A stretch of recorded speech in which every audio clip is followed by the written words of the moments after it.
Shalom, Bapak Ibu Saudara. Hari ini kita kembali melanjutkan sharing kita mengenai pesan-pesan Tuhan kepada gereja dalam kondisi sekarang adalah gereja yang jatuh.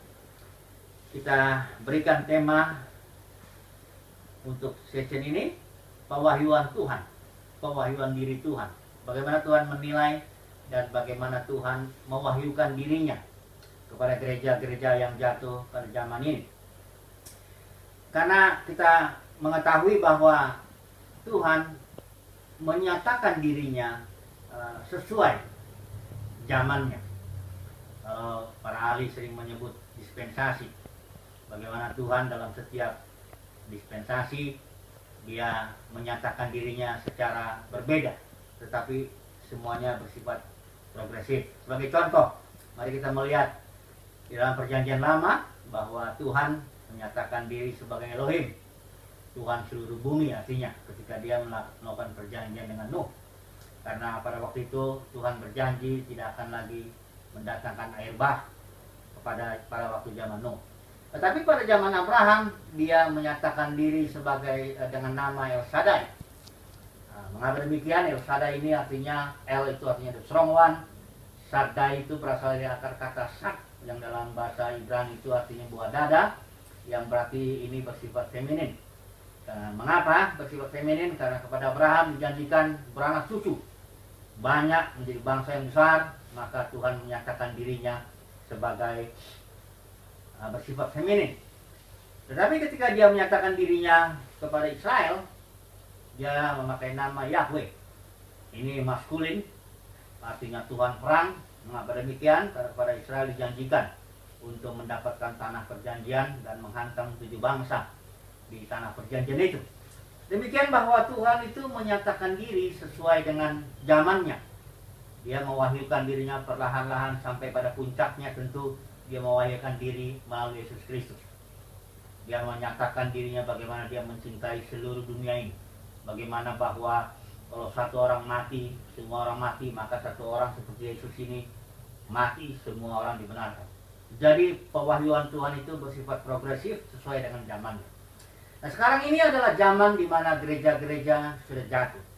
Dan bagaimana Tuhan Yesus menyatakan dirinya, kita akan melihat di dalam Wahyu pasal 2, pasal 3, tetap kita melihat itu. Saya akan bacakan secara cepat saja bagaimana kurang lebih pewahyuan Tuhan kepada gerejanya yang sudah jatuh itu. Kepada gereja Efesus, Tuhan menyatakan diri sebagai yang memegang ketujuh bintang dan berjalan di tengah-tengah ketujuh kaki pelita emas. Dia menyatakan diri sebagai seorang yang mengontrol di bintang di sini tentunya anak-anak Tuhan, para pemenang, para malaikat, artinya utusan gereja ini manusia, saudaraku, simbol. Dan Tuhan artinya mengontrol para pemenangnya. Dan Tuhan berjalan di tengah-tengah gerejanya, dia memperhatikan, dia take care, dia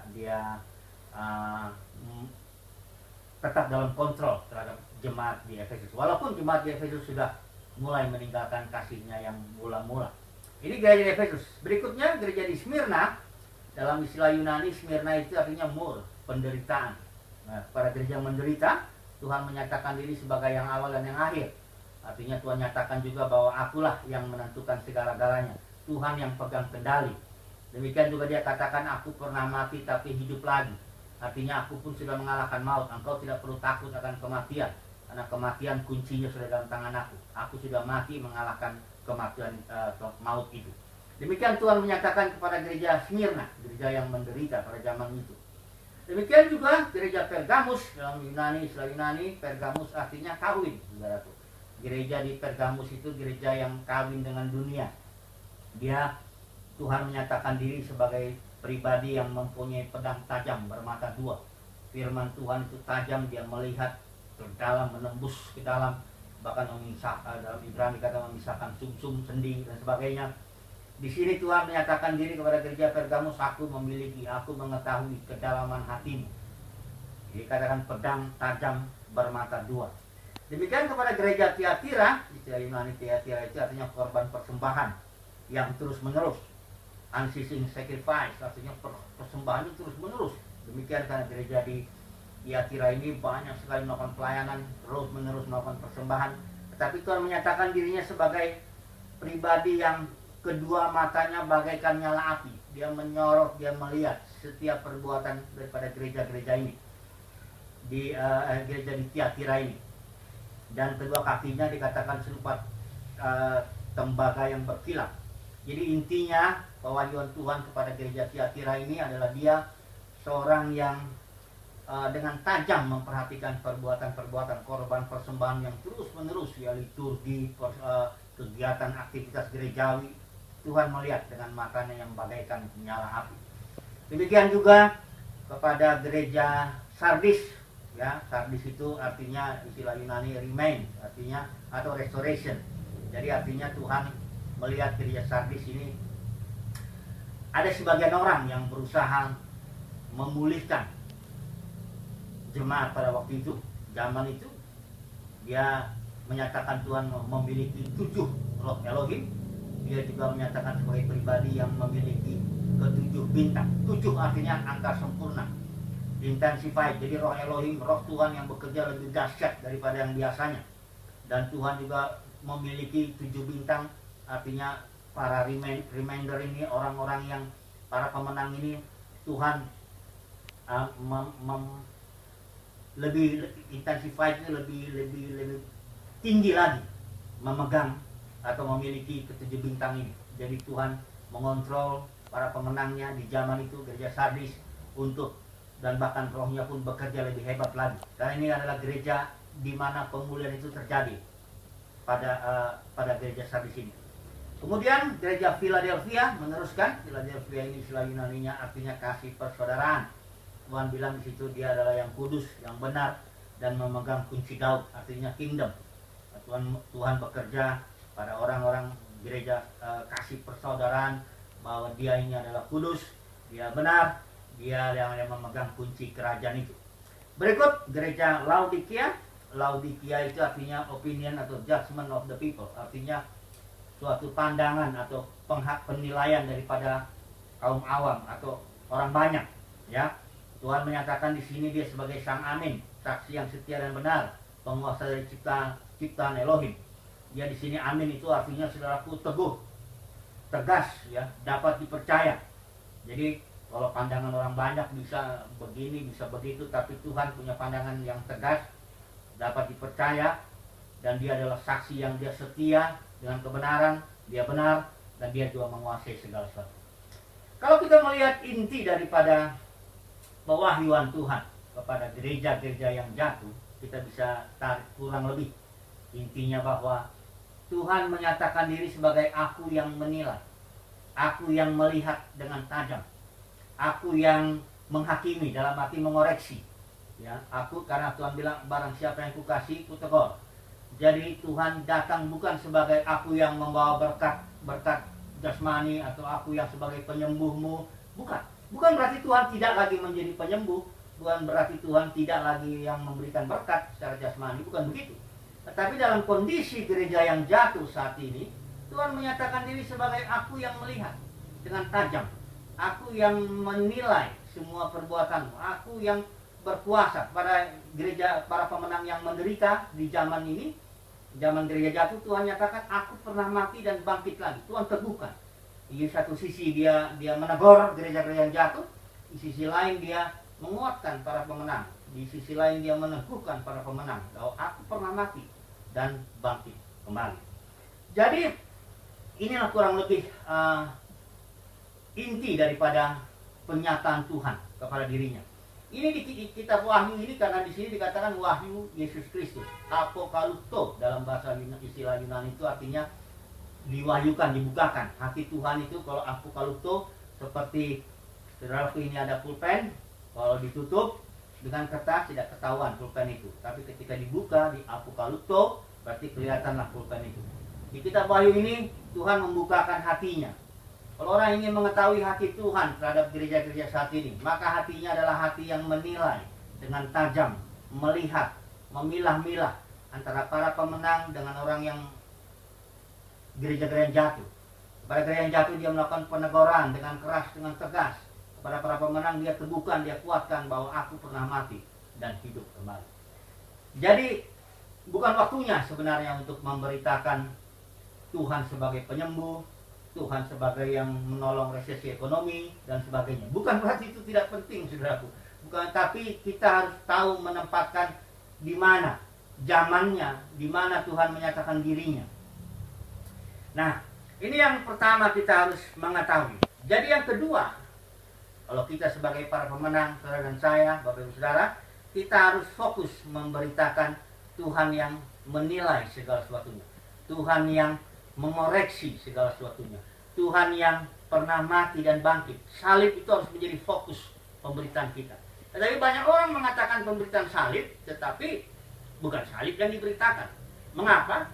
Karena yang diberitakan perkataan Tuhan yang disalib itu, it is finished, tetelestai. Istilah Yunani-nya artinya sudah selesai, completely complete, perfectly perfect. Jadi artinya semua kutub sudah selesai, tinggallah berkat-berkatnya sekarang. Sehingga penekanannya menjadi penekanan yang berlebihan terhadap kasih karunia Tuhan, yang mungkin sekarang bisa didengar hyper grace, ya, istilah-istilah seperti itu. Suatu penekanan yang berlebihan. Bukan salib. Kalau orang memberitakan salib, Bapak Saudara, maka dia akan menilai bahwa salib ini adalah akibat dari Tuhan Yesus memilih kehendak Bapanya. Di situ Bapak Yesus mengutamakan kepentingan Bapa di sorga. Di situ Yesus bergumul, jangan kehendakku Bapa, tapi kehendakmu yang jadi. Salib ini adalah akibat Yesus memilih kehendak Bapanya. Sehingga salib kalau diberitakan, maka orang harus beritakan kehendak Bapa. Orang harus beritakan rencana Bapa yang semula. Orang harus beritakan kepentingan Bapa di sorga, bukan kepentingan manusia. Yesus pertama mati di salib bukan nomor satu untuk manusia. Nomor satu, dia mati untuk kepentingan Bapanya di sorga, untuk kehendak Bapanya. Karena dalam Yesaya 53 jelas dikatakan bahwa adalah kehendak dia, kehendak Bapa di sorga, untuk meremukkan Yesus. Jadi nomor satu, kalau orang beritakan salib, dia akan beritakan kehendak Bapa, rencana Bapa, kepentingan Bapa. Itu nomor satu. Nomor dua, salib itu diberitakanlah mengenai memang cinta Tuhan kepada manusia, tetapi juga di salib inilah iblis diremukkan. Ya saudaraku, kalau orang memberitakan salib berarti dia harus memberitakan nomor satu kepentingan Bapa. Demikianlah fokus kita seharusnya di zaman ini. Kita harus beritakan kepentingan Bapa, kehendak Bapa, rencananya, ya, dan bagaimana dia ingin, bagaimana Tuhan berencana menjadikan manusia serupa segambar dengan dia, dan bagaimana bahwa kehendak Bapa pasti terjadi walaupun dalam kondisi gereja yang jatuh. Dan sekarang Tuhan cari pemenang. Barang siapa menang, ya, Tuhan cari barang siapa bertelinga, hendaklah dia mendengar. Ini adalah zaman di mana Tuhan dengan tajam melihat seluruh aktivitas agamawi, seluruh perbuatan agamawi. Dia akan lihat itu, dan dia akan menilai itu, dia akan teliti itu. Kepada para pemenang Tuhan berikan kekuatan. Saudaraku, jangan takut, aku pernah mati, kata Tuhan, dan hidup kembali.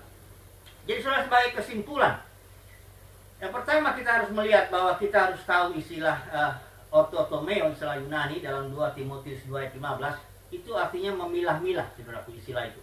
Terjemahan kita kurang tepat di sini, mungkin istilah ILT mungkin lebih tepat kalau saya mau bacakan, karena ini kesimpulan ini sangat penting sekali, saudaraku, bahwa dikatakan di sini terjemahan ILT, jadi kata berusahalah untuk mempersiapkan dirimu sendiri layak bagi Elohim selaku pekerja yang tidak merasa malu, karena perhatikan inilah orthotomeo diterjemahkan tepat membagi-bagikan firman kebenaran. Sebenarnya terjemahannya begini, harus dengan tepat membagi-bagikan firman kebenaran, dengan tepat memilah-milah, membagi-bagi, memilah-milah. Ini zaman apa? Di sinilah Tuhan menyatakan diri. Kalau zaman Nuh Tuhan menyatakan diri sebagai Elohim, zaman Abraham Tuhan sebagai El Shaddai, zaman Israel Tuhan menyatakan sebagai Yahweh. Di zaman ini, di mana gereja jatuh, Tuhan menyatakan diri dalam Yesus Kristus dengan suatu fokus tertentu, menilai, menghakimi, mengoreksi, menegur.